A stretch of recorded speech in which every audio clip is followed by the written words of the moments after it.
Welcome. My name is Amanda Bickerstaff. I am the co-founder of AI for Education. Really excited to have this conversation today about creating AI-resistant assessments for the classroom. We're also going to kind of Trojan horse it in as well of creating AI assisted, so we can see both angles. I am so lucky to be here with Adil Khan, who is a former educator like me, a former leader, and he's created Magic School AI, which is really taking a lot of the difficulty out of like planning, of creating great resources for your classroom with generative AI. So just really excited to have you here. To set the scene, well, first of all, welcome. Thank you so much. We have just about 160 people already. We had over 900, almost 900 people sign up. And this is a really great opportunity to like get involved. We know we can't see you, but please use a Q&A if you have a question specifically for Adil and I. We'll have 15 full minutes at the end to talk about those questions. And then also use the chat. Like, I'd love to see, we see Indonesia here, Norway. I mean, it's going to be late and early in all kinds of places, but this is your PLN. This is your network. Say hello, share resources, thoughts, ideas. It's one of our favorite parts of these webinars. We also suggest that you're going to prompt with us. So we're going to have some opportunities to use our prompt library to see Magic School in progress. And so what we want you to do is if you have ChatGPT or you are a Magic School user or want to be, get in there and get involved and try it out at the same time. And then, of course, just share those resources. We'll be sharing resources as we go, and everything will be recorded, and everything that we talk about will be shared in an email tomorrow. So this is part of our AI Launchpad series. We were just talking about this is our 10th webinar. Every Wednesday from June 7th, we've had a webinar. If you've been here with us before, thank you so much for coming. If this is your first time, we're really excited to have you here. Here are a couple other pieces we're doing. We're doing AI for STEM educators next week. I'm a former educator in biology.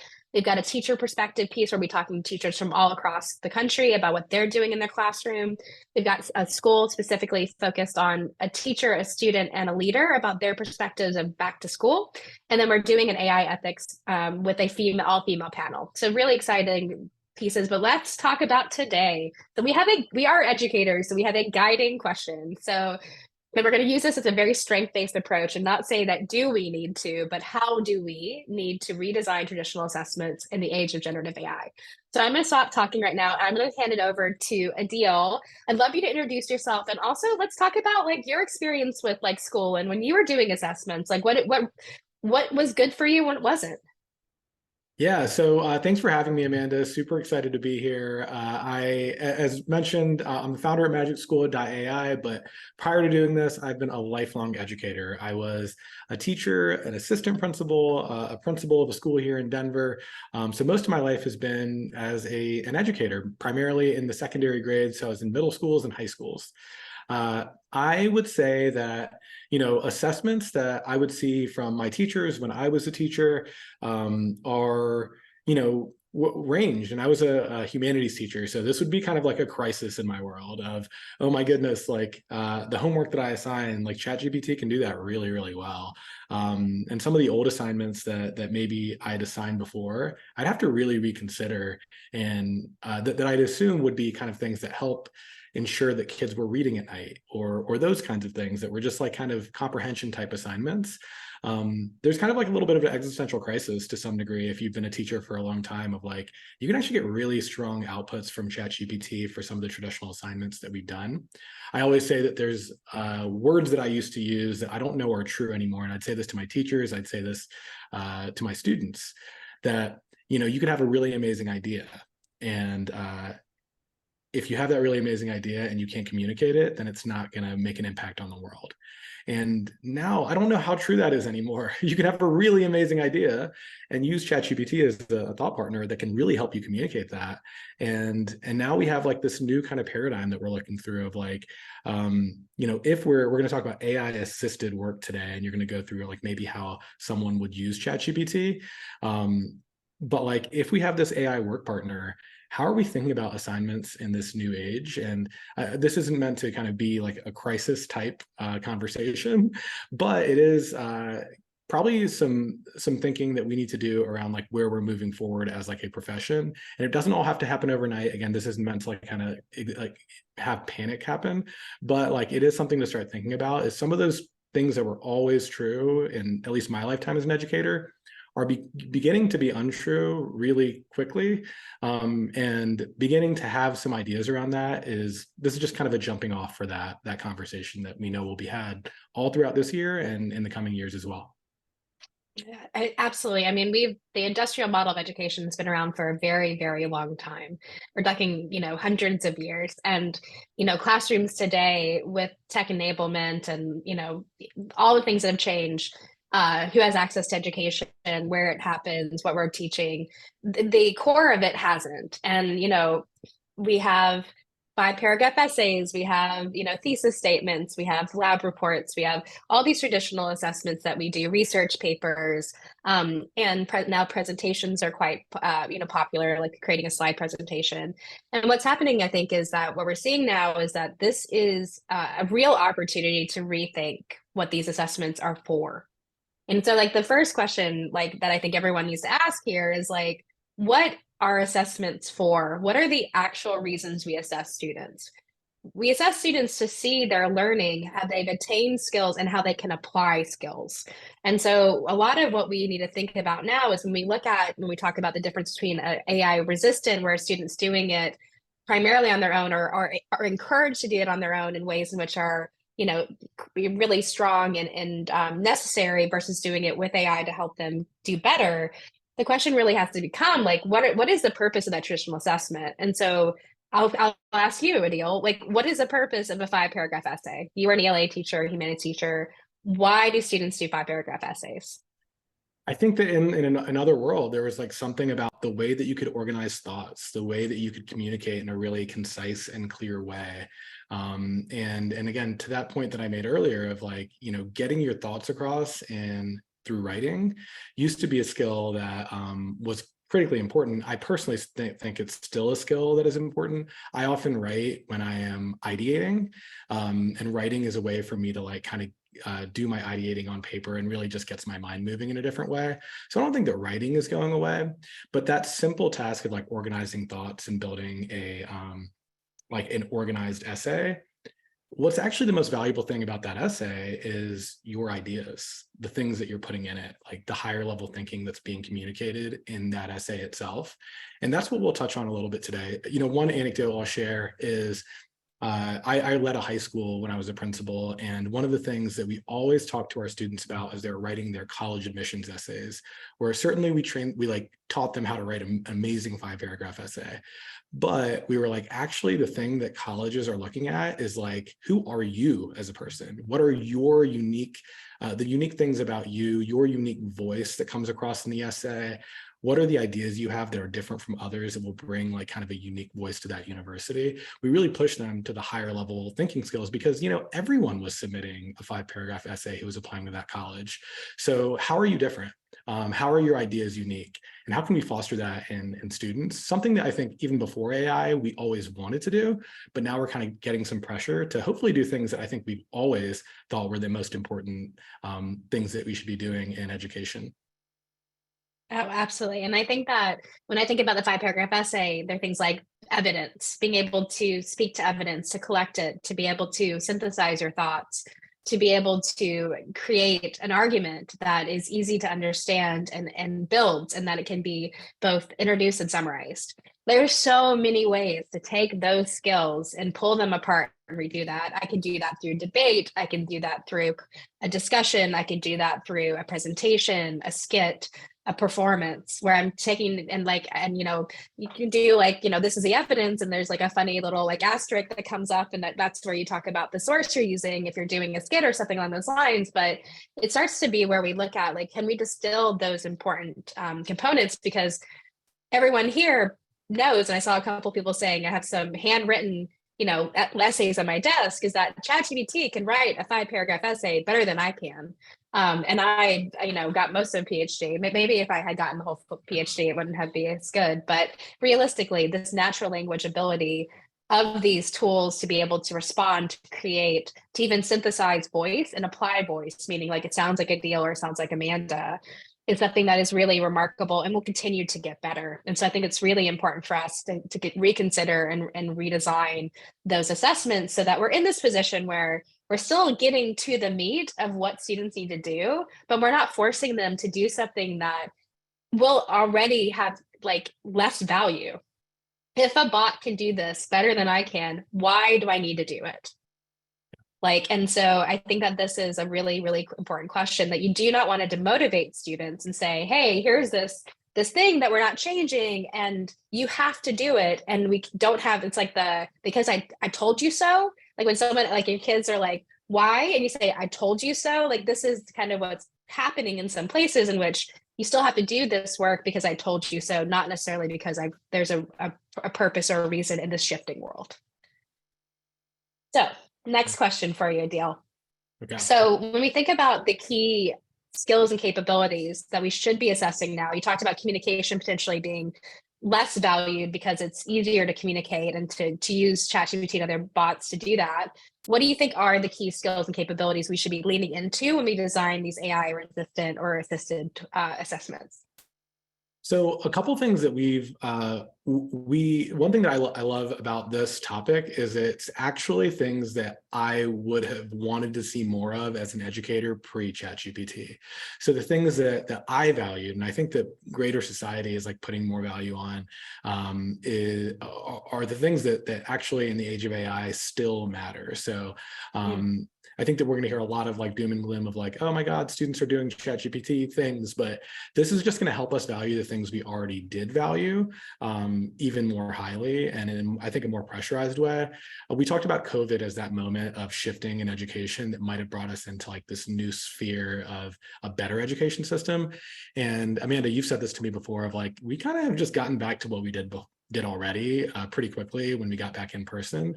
And I actually see AI as maybe that moment where we start valuing things differently.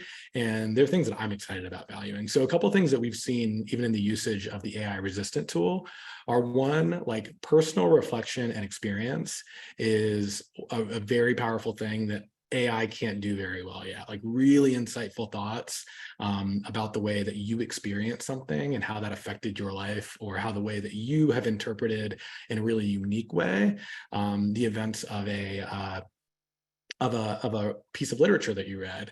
Like those kinds of elements are going to be really difficult for AI to do. And certainly AI can do those things, but you still need to feed your thoughts into them for it to organize those thoughts in a really unique way.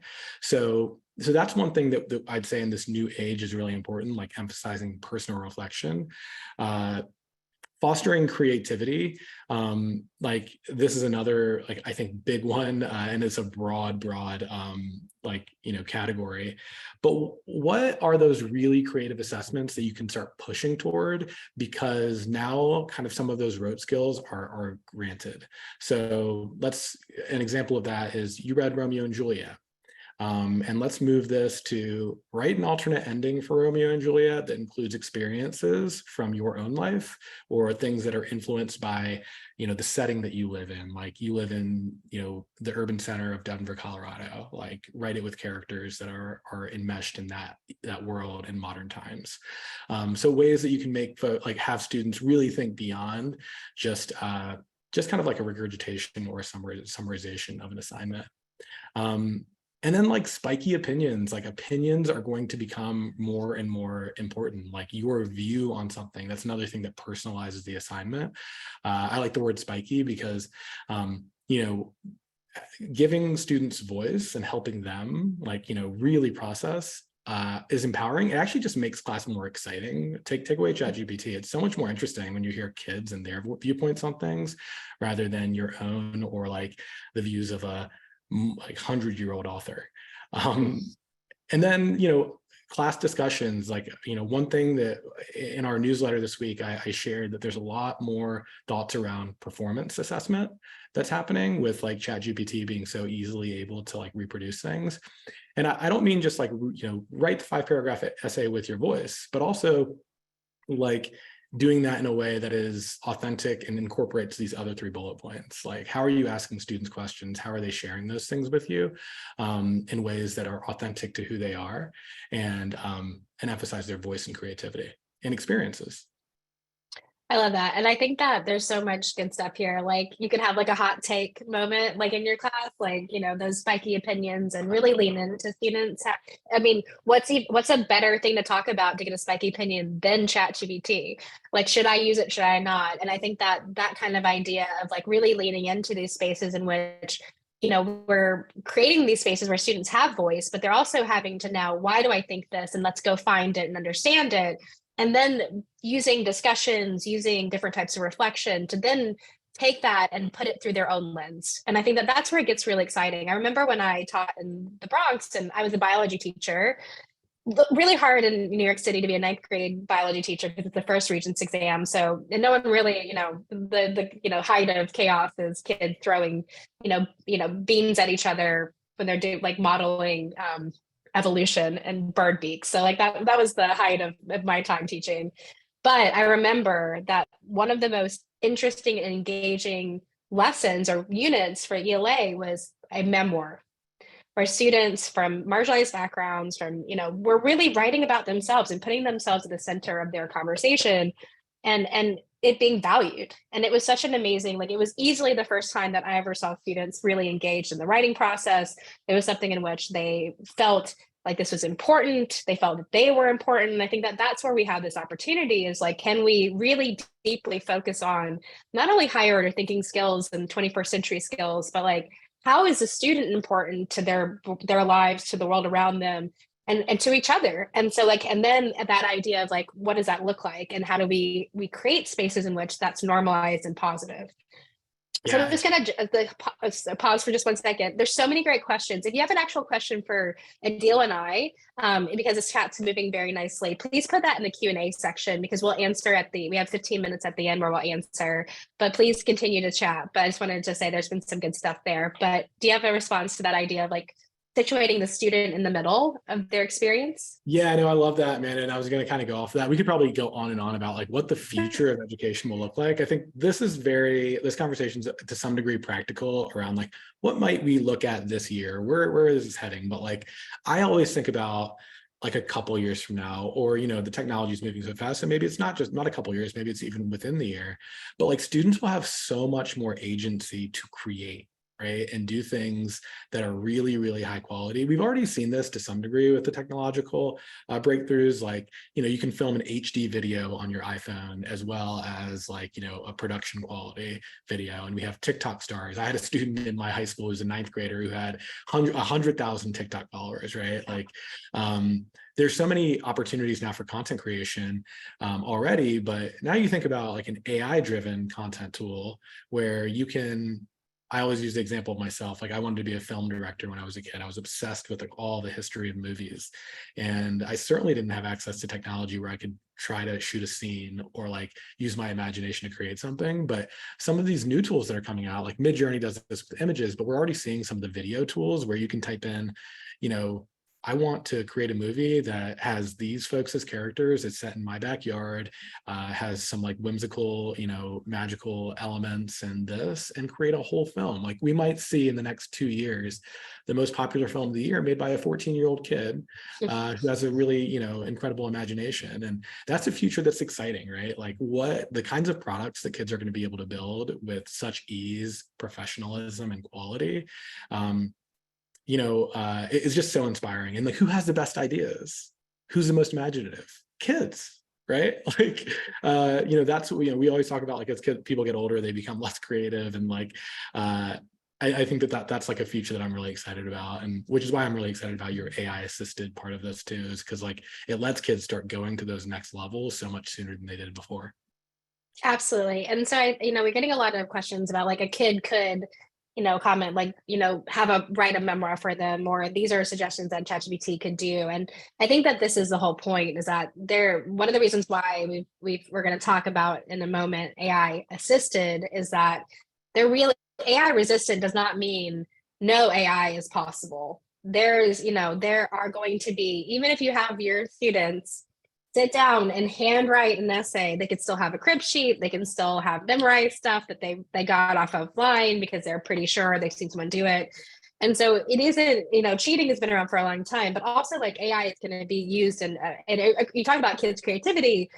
kids are going to be extremely creative on their use, and they're going to do it in ways in which are very hard to follow, especially if it's not normalized.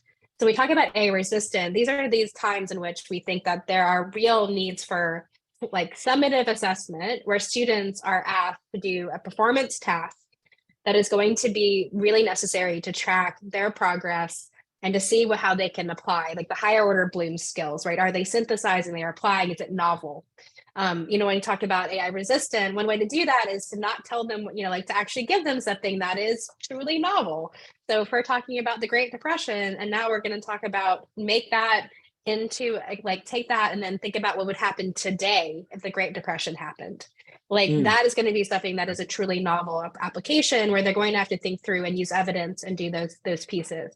Um, and so I think that that's what we really want to focus here, is that we are not advocating for or think it's possible that there's going to be a world in which kids are not going to use ChatGPT to do some of these traditional assessments or most of them.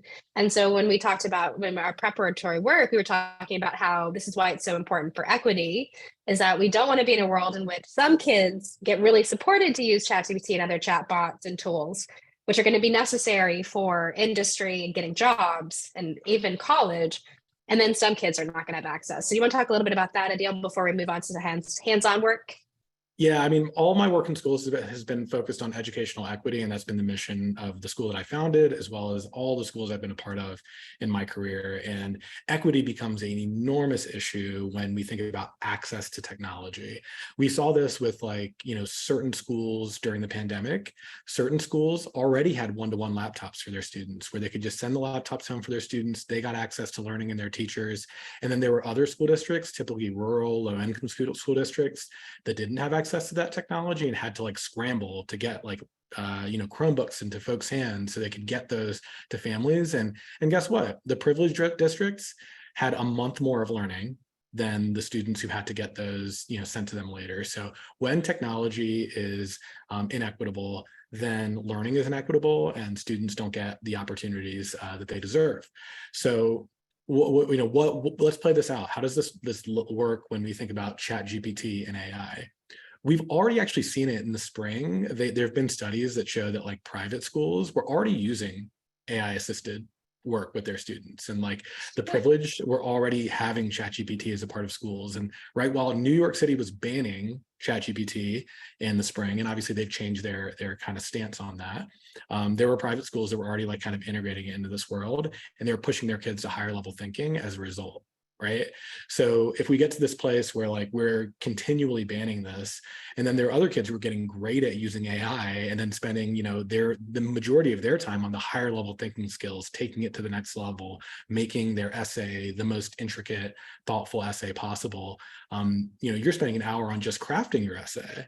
They're spending an hour on taking a crafted essay and making it even better.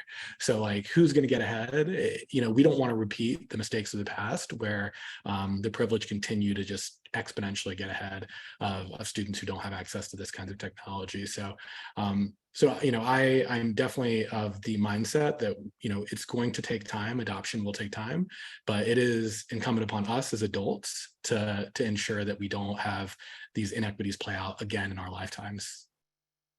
Absolutely. And I think, and we talk about this equity of access, let's be honest, we was having a conversation actually around this in a conference about, but students don't cite their parents when they help them with a project. Mm. And my response is, why not?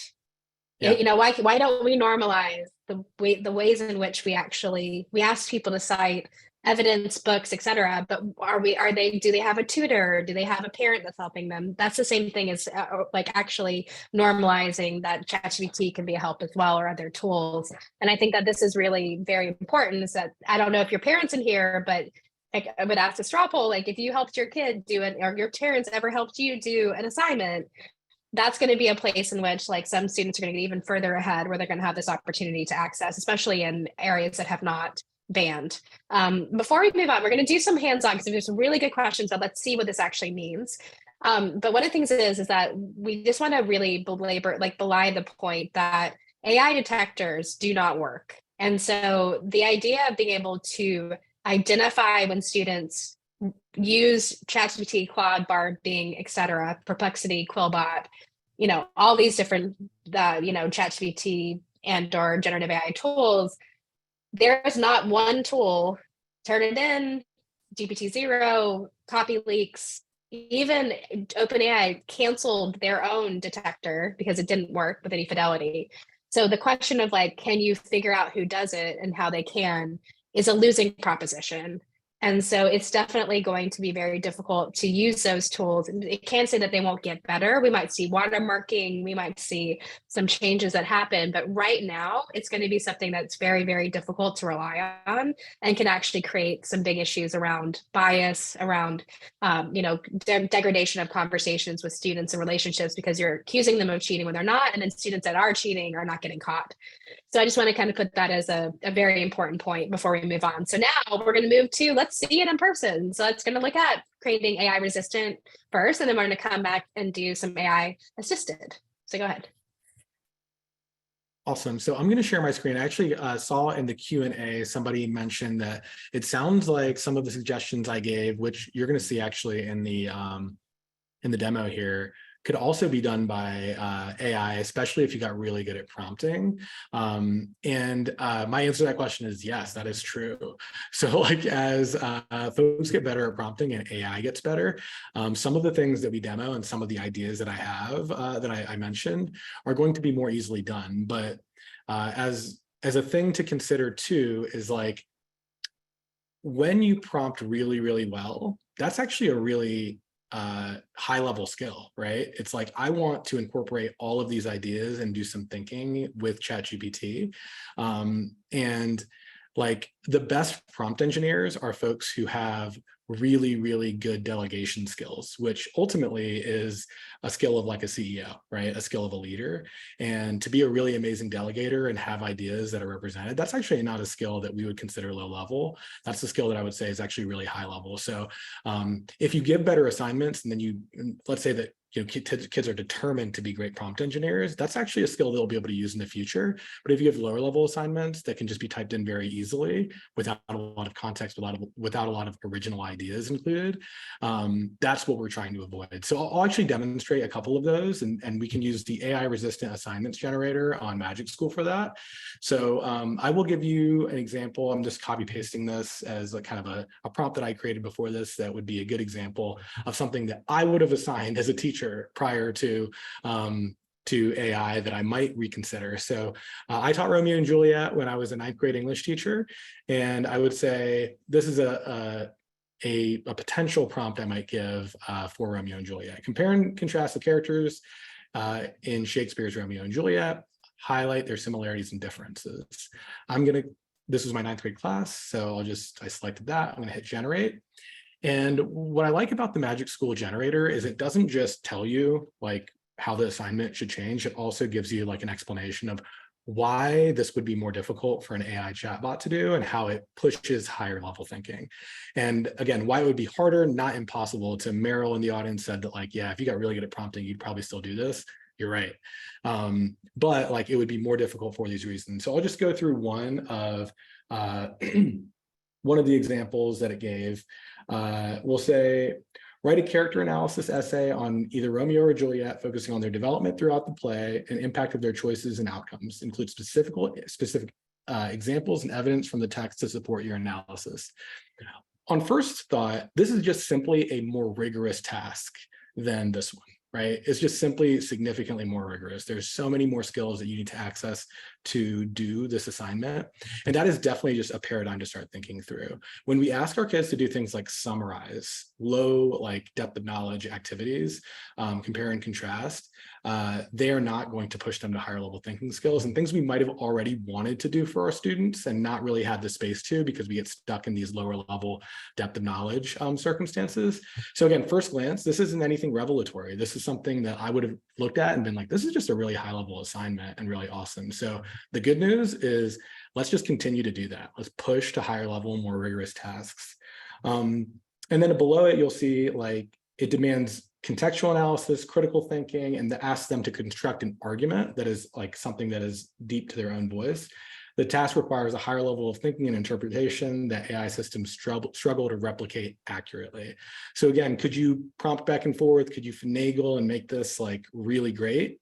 Yes, but actually it would still require you to do some of your own thinking to bring that forward, which when we get to Amanda's part of this, she can show how AI assisted will potentially attack a prompt like this to make it still so the student's doing some interesting thinking and like getting into that skill building space.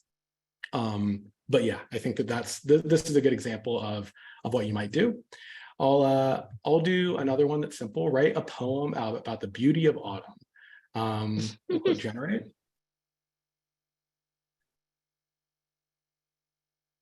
And again, like you see some of those concepts that we talked about earlier being incorporated. So write a poem about the beauty of autumn using sensory details to describe the colors, smells, and sound and textures of the season. Incorporate personal experiences and memories about autumn that evoke emotions in the reader. So much more personalized, so much more rigorous, and also encourages the student to develop voice and creativity that we all want. So again, on first glance, just something that probably is a better assignment than write a poem about the beauty of autumn that really engages kids in their higher level thinking skills. And some of those concepts we talked about earlier are very much incorporated in this prompt. Inclusion of personal experiences makes it more authentic, more difficult to do with AI, less likely that a chatbot can do that. Now, certainly, could you feed all of your personal experiences with autumn? Could you give it some sensory sounds and emotions and build that? Yes, you could, but you'd still have to provide it to the AI to make something like a poem like that. So still gives you kind of like that higher level thinking skills with this tool. So again, one of many tools on Magic School, but one that I think has been really great. And again, if it's just pushing our kids to higher level thinking, I think that's a really awesome thing that we can all espouse and aspire to do in the coming school year. Absolutely. And one of the things I think is really interesting here is that I know I saw a couple of questions around or comments, well, you could just feed this in. But if you ask them to do a personal reflection, what it does is it means that you as a teacher need to know your students better. Like you need to take the time to actually understand your student's voice, set the baseline, understand their likes, dislikes, so you can actually see if it's the chat bot speaking to you or not. One of the other things is that I don't know if anybody has gotten some AI generated work, but it does have a specific tone, especially for those that are not very good at prompt engineering, that make it a little bit easier. And the more complex the assignment is, the harder it will be to have a one prompt response. And so the idea of actually multifaceted, multi-step, thinking through different formats, like actually, so what I would say is another way to create AI resistant activities is actually uncouple an assessment into different components that require a stepped process across like if we're going to create I hated poems. I'll be honest. I do not understand poems. My brain does not work that way. But actually, like having me do a brainstorm first and a mind map, which cannot be done easily by a ChatGPT or other tool, and then from there show my process of how I would use that and pick the adverbs or the language, and then how I would relate that, and then how I would create it.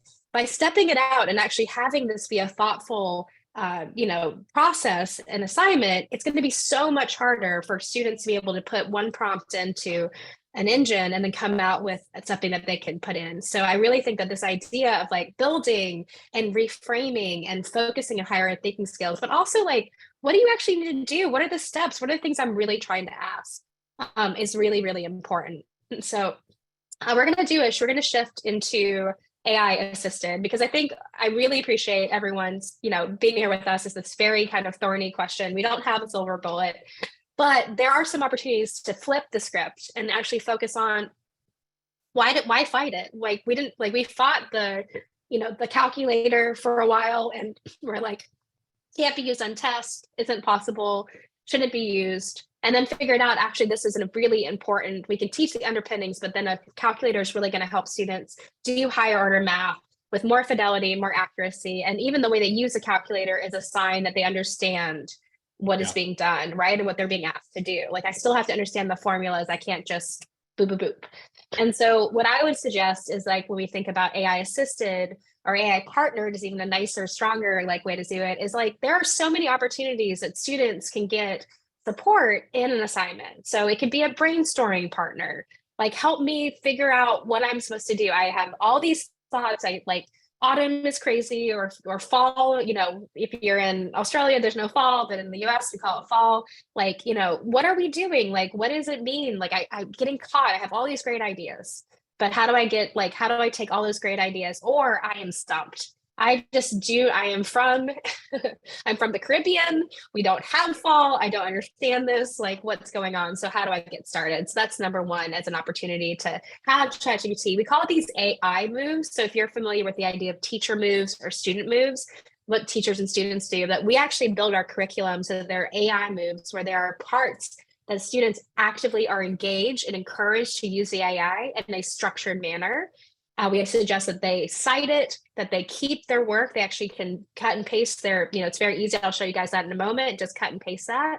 But it's a really great opportunity to have students really engaged and like having that brainstorming partner that maybe isn't possible at home or in that classroom because of how many students you have. It also, if I saw some tertiary classrooms out there that you might have, 1,000 students, and it's very hard to get them all to go to TA hours, could they be using it as a TA? So that's one.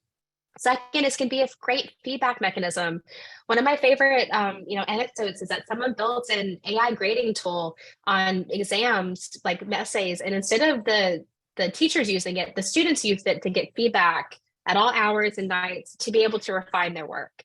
So they actually used it to do better, to understand how to improve. If I am someone that's not very comfortable in speaking, can you help me provide feedback on like where I should go?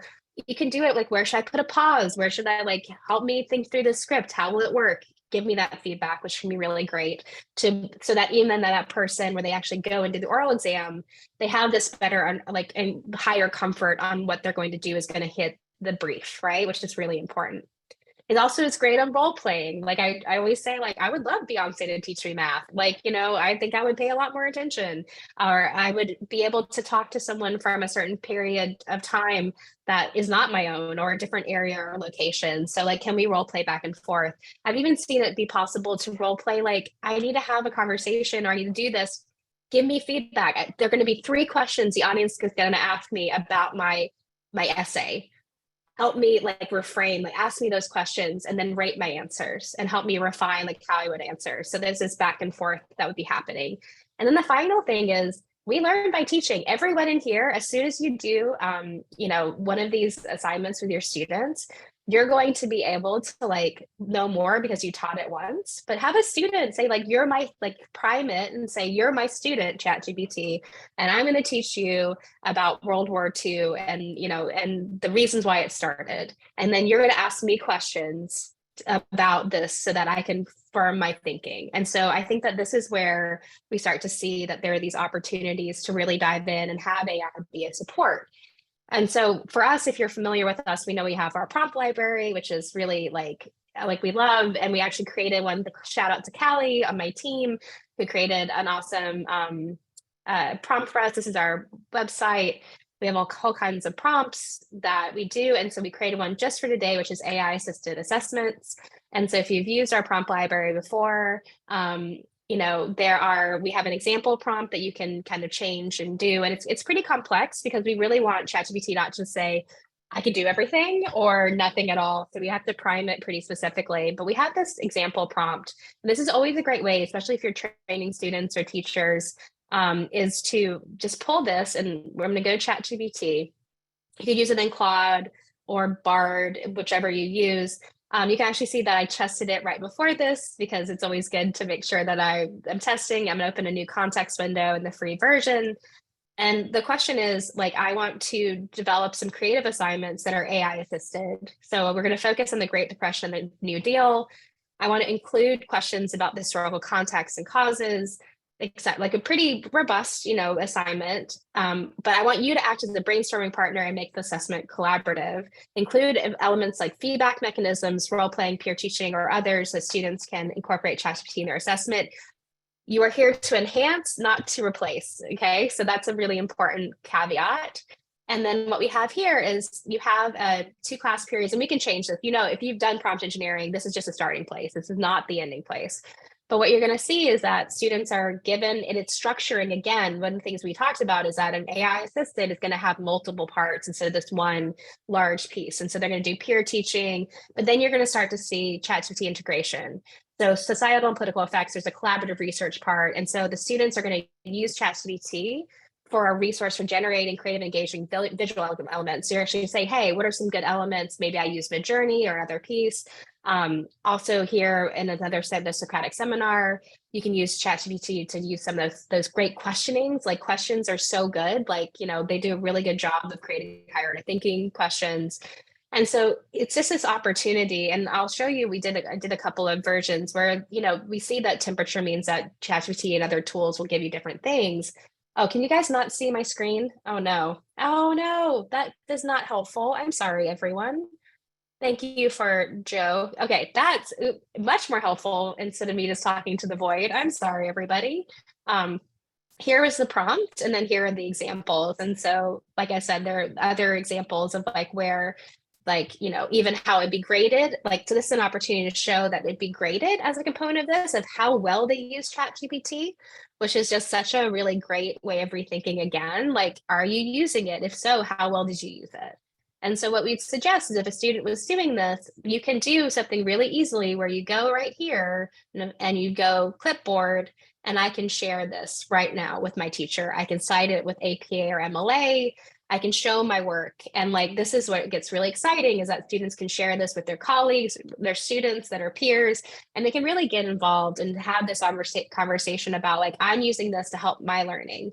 So again, different like feedback mechanisms, but these are the opportunities to start to get really deep into AI assisted, normalize it. Sorry about that, guys. You know what? This is our 10th webinar, and apparently I still haven't gotten it right. Thank you, technology.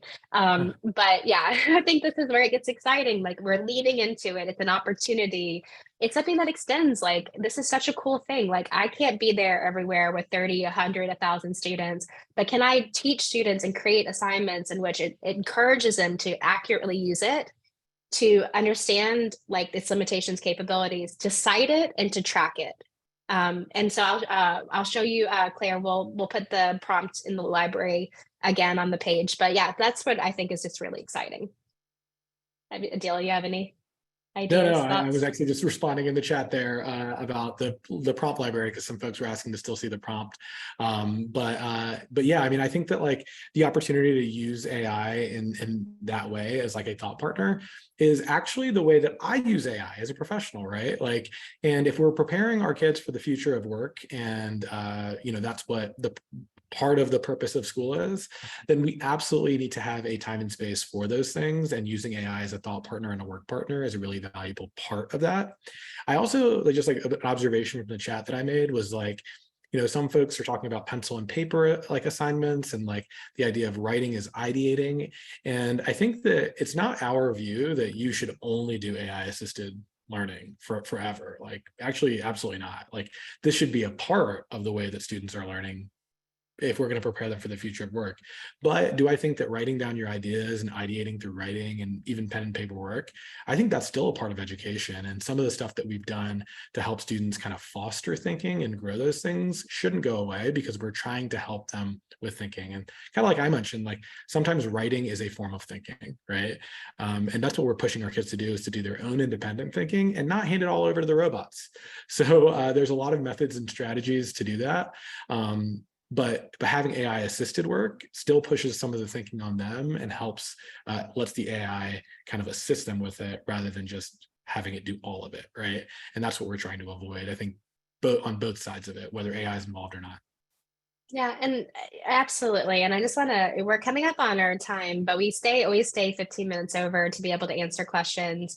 So I think that this is like, there are a lot of comments around this idea of really moving towards oral exams, pen and paper, and like moving kind of into that performance-based task. And that is the clearest way to use to create something AI resistant. But at the same time, if you can't do it well, if you're still asking students to do something that you can't prove the efficacy of if they were going to do it on their own, then all you're going to be doing is just replicating broken systems.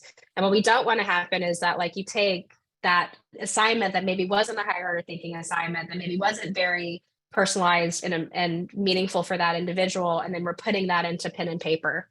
And so that's just going to replicate broken systems, and it's not actually going to be AI resistant. It's just going to be like going back in time. And so we don't want that to happen. I think there are great examples of where oral exams, skits, papers, like novel applications, escape rooms, whatever you're going to be doing, that like this is going to be really, really important. And agreed, Kayla, like not everyone has access to these technologies. And what we're really hoping is that with newer low and no bandwidth tools, that it'd be something that's more equitable. But absolutely, we just don't want to replicate broken systems. And so we're just here to encourage you. And you might not have heard what you wanted to hear today, and we have a lot of work to do. But we want you guys to have this conversation, and it is meant that even the name of the webinar, like, is they're always going to be somewhat like, not a full statement, because we are thinking through this at the same time. Like, there is no such thing as AI resistant for some cases, but there are others that are. And so how do we start to move towards that? So I'm just going to share my screen just one more time, just to say we love talking to everyone. I have a very yes and approach. If you reach out to me on LinkedIn, I'll say hello. I've had conversations with people from all over the world. If you can't join us and stay with us for the rest of the time, that's okay. But we're actually going to shift to the Q&A. For those of you that can stay with us, we're going to start going through the Q&A and actually answering the questions that you asked. Just really appreciate you being with us here from all over the world. We hope this is meaningful and this very kind of interesting question, and love the debate. But we're going to get started on some questions. The first question we have is, so educators use ChatGPT to write speeches and create emails. Isn't it a double standard if we say students can't use it to expand on their ideas? Yeah, I mean, I agree with this.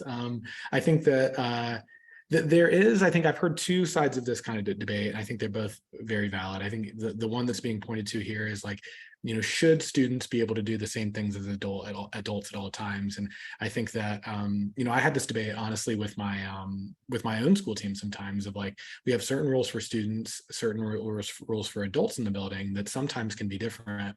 And if they are different, we should have a really good reason for that, right? And that's the way I led my school, and we talked about it, because students of all folks, like, they're going to bring that up before adults do, right? They're going to be like, well, you guys use ChatGPT, or you're using Magic School for your work, like, why can't I use it?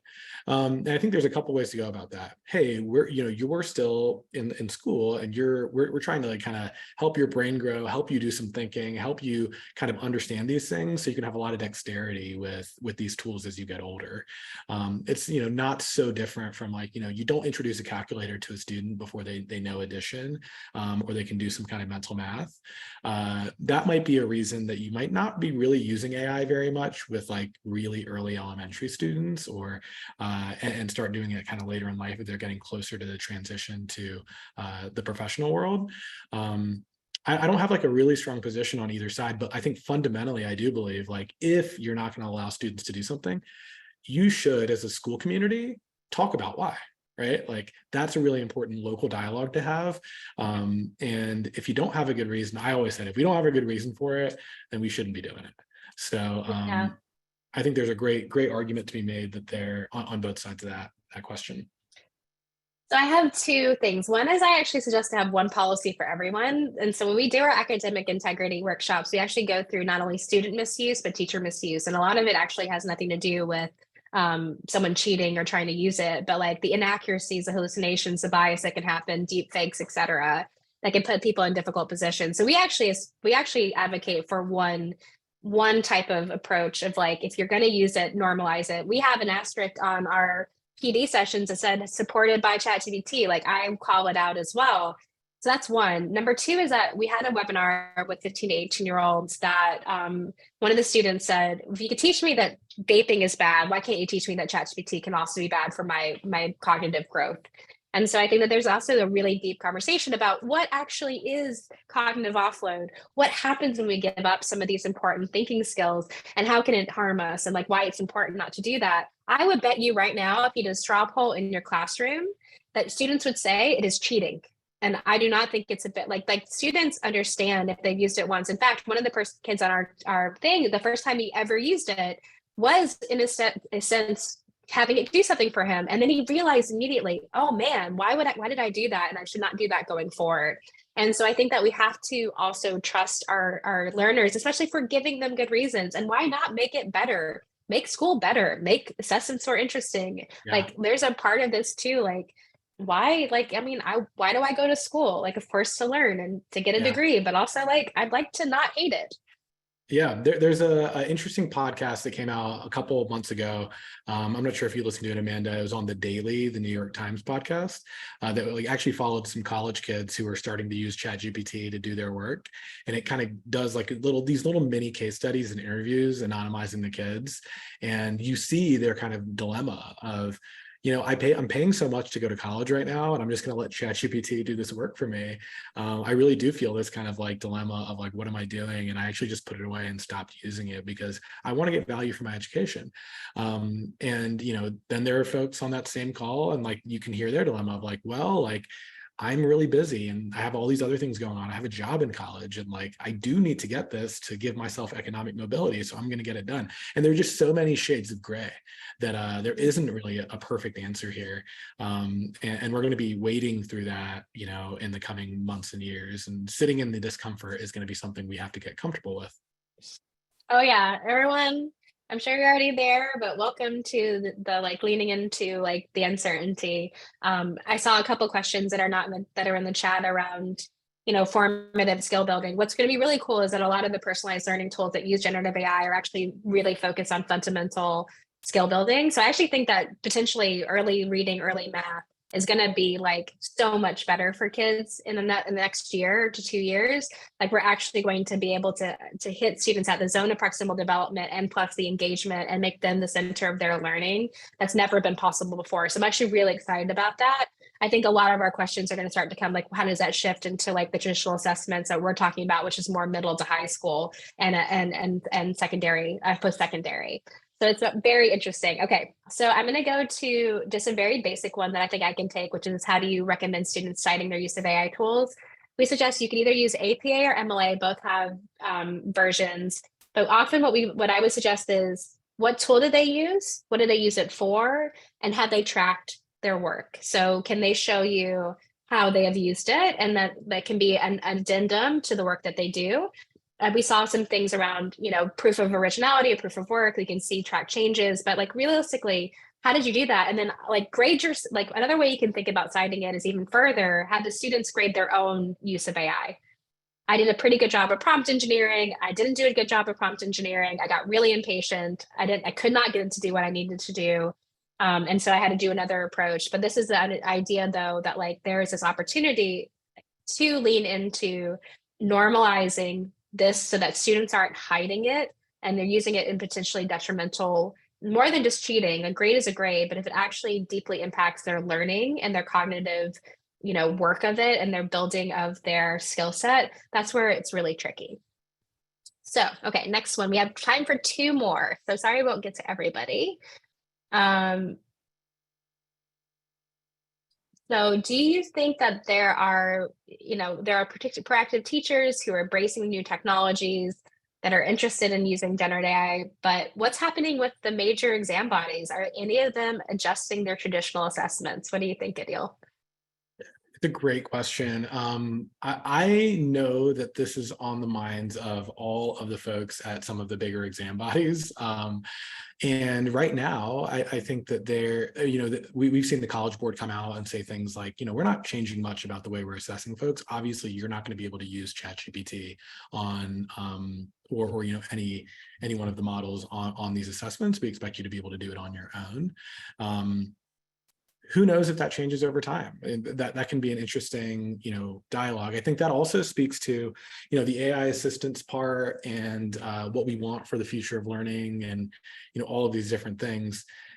Some of the part of what we commit to kids with is that we're preparing you for that exam, right? Like we're preparing you, especially if you're in a college preparatory type high school, like the one I led, we have committed to families, we've committed to kids that we're going to help you through your classwork. Be ready for the SAT, be ready for your AP exams, be ready for your IB exams. And, if you're not going to be able to use AI on those, that's kind of a misaligned, incentive system. And we need to do as we always do with educators, we give them these really challenging tests, right? We have to both prepare you for the future of work and prepare you for this assessment. We have to give you creative thinking skills and teach you how to write a 5-paragraph essay. So like, this is what happens. Again, it's not new for educators. We know this, that we have all these different directions pulling us, but like, I would love to see some kind of like real, like thoughtful consortium come together and say like, let's think about this and start like paving a path so we're not pulling teachers in different directions. But we are entering like, this really, really interesting, uncertain future. And if you were wondering how to maybe compel students to not just use ChatGPT for everything, that's a really good thing, is letting them know that you're not going to be able to use it when you get to these really high stakes tests. Yeah. Oh man, I think this is where the dialogue, we just released like a roadmap of like how to go through, do this at your school. And it has like establish foundation and then move through. But so much of this is about communication, like constant and intentional communication.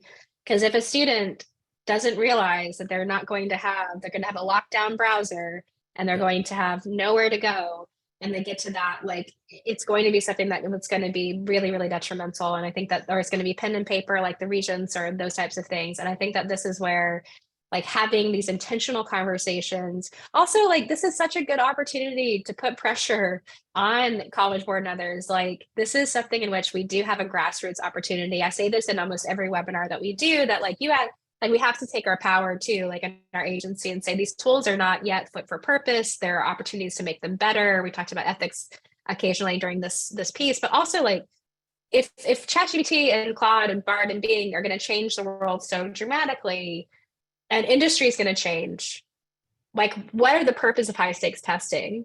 And if this is something that actually is detrimental across, it's been proven to be detrimental to so many different areas, and not only are they deeply impactful, negatively impactful for marginalized communities, they do not really have anything to do with success in industry or higher ed. All of it is about being good at taking a test or having the right types of support. And it really diminishes the quality of interaction within a classroom. I don't know if anybody's a big stan of, of high stakes testing, but, it is true. But this is an opportunity. This is, again, we always try to lead with a strength-based piece. You all have the opportunity to like also advocate for these things to change. And there's going to have to listen, because there's going to be these moments in which we already see that one of the things that ChatGPT is the best at is standardized tests.